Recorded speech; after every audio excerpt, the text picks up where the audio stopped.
弟兄姊妹，今日所讀嘅經文係出埃及記第31章第1節至18節，主題係上主定安息日為立約的記號。作者喺出埃及記第31章記載，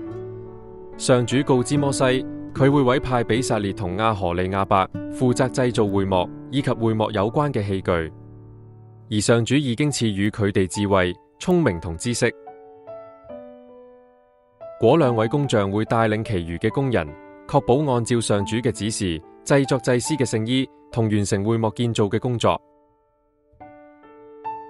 另外，上主亦強調守安息日嘅重要性，命令以色列民必須要守安息日，因為守安息日係上主同子民之間嘅約定標誌。而邊個以色列民喺安息日工作嘅話，就要被處死。當上主喺西奈山同摩西講完說話之後，上主就將佢用手指寫成嘅2塊石板交俾摩西。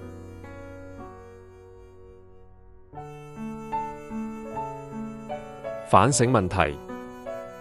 作者喺出埃及記第31章記載，強調守安息日嘅重要性，提醒信徒喺忙碌嘅日常生活裏面，亦需要尋求靈性嘅休息。咁你有冇安排時間喺忙碌嘅日常生活中停落嚟，保持同上主親近嘅時間呢？